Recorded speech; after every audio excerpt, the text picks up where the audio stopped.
Hello everyone, welcome back to my new vlog. तो काफ़ी time बाद मेरा व्लॉग आया क्योंकि जो है ना कुछ सरप्राइज़ था इसलिए। तो वो सरप्राइज़ ये था कि मेरी गोद भराई की तैयारी हो रही थी यहाँ पे, और यहाँ पे मैं अपनी सिस्टर से मेहंदी लगवा रही थी। उसको जिस तरह की वो डिज़ाइन दो तो वो सारी मेहंदी लगवा लेती है। और यहाँ पे मेरी जो है ना बेटी ने सिस्टर टू बी लिखवाया था क्योंकि वो बिग सिस्टर माशाल्लाह माशाल्लाह बनने वाली थी। और ये मेरी मेहंदी डन हो चुकी है। बहुत टाइम लग गया, एटलीस्ट 4 to 5 आवर लग गए मेरी मेहंदी डन होने में। और ये बैक की भी मेहंदी ऑलमोस्ट डन हो गई है और फ्रंट की भी डन हो गई थी। और ये मैंने वॉश कर ली थी और ये मॉर्निंग का टाइम था, मैंने वॉश कर ली। और माशाल्लाह माशाल्लाह ये कलर निकला, आप लोग माशाल्लाह कहना मत भूलेगा। और बहुत ही प्यारी लग रही थी बैक की और ये फ्रंट की। मैंने इस टाइप की मेहंदी पहली दफ़ा लगवाई थी गोद भराई पे और ये बहुत ही प्यारी लग रही थी। ये मेरी बहन ने अपना लिखा था खाला टू बी, क्योंकि वो भी माशाल्लाह से खाला बनने वाली थी।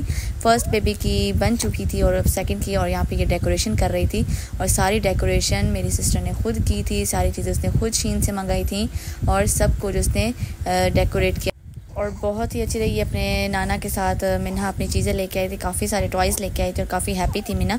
शाम को मेरी गोद भराई थी और सुबह ही हम लोग तैयारी वगैरह शुरू कर दी हम लोगों ने। तो यहाँ पे मैं वीडियो बनाई थी और मेरी सिस्टर, सारी मेहनत मेरी सिस्टर की थी, मैंने कुछ भी नहीं किया। जाहिर है मैं क्या कर सकती थी, उसने सारा कुछ खुद किया, उसने मुझे कुछ भी नहीं करने दिया। मेरे एंड के डेज चल रहे थे तो हमारे में यहाँ पे 8 मंथ में गोद भराई करते हैं। यहाँ पे ये चॉकलेट खा रही थी और इन्जॉय कर काफ़ी एक्साइटेड थी मिन्हा भी। और ये था इट्स अ बॉय, क्योंकि माशाल्लाह माशाल्लाह मेरा बेटा पैदा होने वाला था। डॉक्टर ने जेंडर बता दिया था तो हमने गोद भराई में ही बेबी शावर भी रखा था और जेंडर रिवील का हमने ये भी किया था कि हमने गोद भराई भी रख ली थी। क्योंकि गोद भराई की मेरे ससुराल में कुछ रस्में हैं तो ये हम लोगों ने वो रस्में करनी थी। और ये सारा कुछ डेकोर हो चुका था ऑलमोस्ट, और माशाल्लाह से ये बहुत प्यारा लगा था। ऑलमोस्ट काफ़ी टाइम लग गया था इसको डेकोर करने में।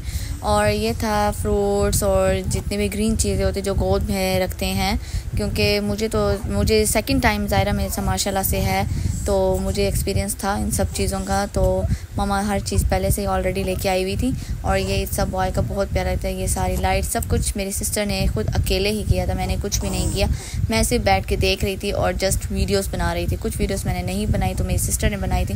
तो ये वो सारी वीडियोस थी और ये बहुत ही क्यूट लग रहा था। आप लोग माशाल्लाह कहना मत भूलेगा। ये थी मेरी गोद भराई की रस्में स्टार्ट हो गई थी। ये मेरी गोद भरी जा रही थी। मेरी ये जो मदर इन लॉ है ये मेरी गोद भर रही थी। और ये सारा मैंने पाकिस्तान से अपना मंगवाया था, ये दुपट्टा, ये मैक्सी वगैरह सब कुछ मेरा पाकिस्तान से था। बाकायदा एक लड़की पूरी दुल्हन बनती है और सारा रस्में अदा की जाती हैं। तो ये मेरी रस्में अदा हो रही थी। पहले में मुझे इतना कुछ पता नहीं था तो अब सेकंड मुझे काफ़ी एक्सपीरियंस था। ये मेरे हस्बैंड ने फेंक दिया था और मैंने उनको कहा कि ऑलमोस्ट बेबी आने ही वाला है। माशाल्लाह से सब बहुत हैप्पी थे क्योंकि ये माशाल्लाह से मेरी सेकंड टाइम गोद भराई थी। और ये बादाम और काजू, अखरोट, ये सब चीज़ें रखी जाए। तो यहाँ पे मेरा फ़ोटो शूट हो रहा था। यहाँ पे मेरी सिस्टर मेरी फ़ोटोज़ और वीडियोज़ बनाती थी। यहाँ पे बहुत टायर्ड हो गई थी, बहुत ज़्यादा, क्योंकि ज़ाहिर है एक इंसान इस कंडीशन में होता है ज़्यादा देर ना तो बैठ सकता ना तो खड़ा हो सकता है। मिलेंगे कल एक नए व्लॉग से, बाय।